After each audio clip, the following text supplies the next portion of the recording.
Hello साथियों, मैं राजकुमार आप सभी का स्वागत करता हूं आपके अपने परिवार पीवीआर स्टडी में। दोस्तों, जैसा कि आप सभी जानते हैं, भारत में अगर कोई चीज़ शुरू हो गया है तो उसका बंद होना मुश्किल है। जी हाँ, बिल्कुल उसी तरह से यस बैंक तो एक अच्छी चीज़ थी, ये क्यों बंद हो जाएगी? अब इस पर लगाई गई आरबीआई के द्वारा सभी प्रतिबंधों को हटा लिया गया है और इसमें कामकाज सामान्य हो गए हैं। भारत में कोई चीज़ शुरू हो जाए तो उसका बंद होना बहुत मुश्किल होता है, चाहे वो गुटखा हो, पॉलीथीन हो, शराब हो, कुछ भी हो। ये सब बंद होना बहुत बड़ी कैंसर की बीमारी है। आप सभी देख सकते हो, पॉलीथीन के लिए कई बार रूल निकला, बहुत कुछ हुआ, लोगों को पकड़ा गया, आड़ा आड़ा बाड़ा जो भी किया गया, लेकिन सभी पॉलीथीन हर जगह चल रही है। यूपी में हर जगह पॉलीथीन चल रही है ना, धड़ल्ले से चल रही है, अब कोई खबर नहीं है। तो बस वैसे ही है। बैंकिंग नियामक भारतीय रिजर्व बैंक ने बुधवार शाम को यस बैंक पर लगी तमाम प्रतिबंधियों को हटा लिया है। इसके साथ ही ग्राहकों के लिए बैंक की सभी सेवाएं बहाल हो गई हैं। भारी भरकम एनपीए के कारण वित्तीय संकट में फंसने के बाद रिजर्व बैंक ने 5 मार्च को यस बैंक पर कई प्रतिबंध लगा दिए थे और एक महीने में अधिकतम 50,000 रुपये की निकासी सीमा तय कर दी थी। सरकार ने पिछले हफ्ते यस बैंक के पुनर्गठन योजना को अधिसूचित किया था।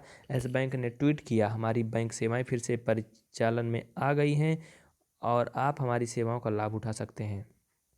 सहयोग और धैर्य के लिए धन्यवाद।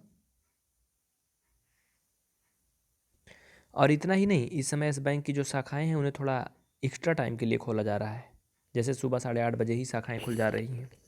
और आगे चलिए आपको दिखा देते हैं। सरकार ने शनिवार को जारी अधिसूचना में कहा था कि यस बैंक पर लगी तमाम तरह की रोक 18 मार्च शाम 6 बजे उठा ली जाएगी।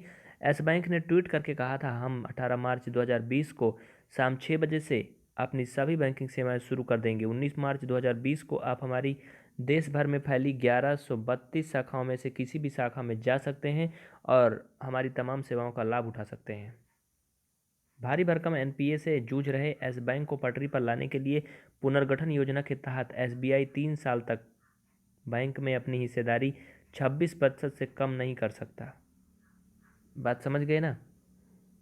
एस बैंक को पटरी पर लाने के लिए पुनर्गठन योजना के तहत भारतीय स्टेट बैंक 3 साल तक बैंक में अपनी हिस्सेदारी 26% से कम नहीं कर सकता, जबकि बैंक अन्य निवेशक और मौजूदा शेयरधारकों के 75% निवेशकों के लिए 3 साल का लॉक इन पीरियड होगा। 100 से कम शेयर रखने वाले शेयरधारकों पर लॉक इन पीरियड का नियम लागू नहीं होगा।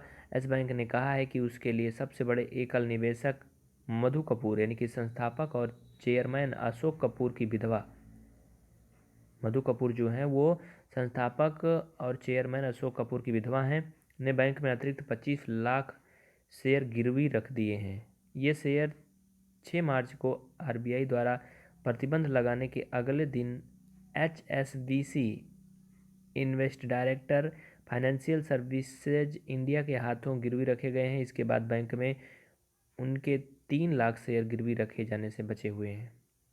तो ये थी पूरी खबर जो आपने देख लिया। तो साथियों, कमेंट करके ज़रूर बताना इस तरह के और भी इंटरेस्टेड और मनोरंजक और जानकारीवर्धक वीडियो के लिए बने रहे पीवीआर स्टडी के साथ। मिलते हैं फिर नेक्स्ट वीडियो में, तब तक के लिए आप सभी के विनम्र निवेदन है कि पीवीआर स्टडी ब्लॉग को सब्सक्राइब करें इन्फॉर्मेशन के लिए। पीवीआर स्टडी प्रयागराज को सब्सक्राइब करें सभी लाइव क्लासेज को देखने के लिए और घर बैठे से पढ़ें, कहीं से भी कभी भी। इंस्टॉल करें पीवीआर स्टडी ऐप और आनंद लेते रहें घर से सभी क्लासों का। जय हिंद।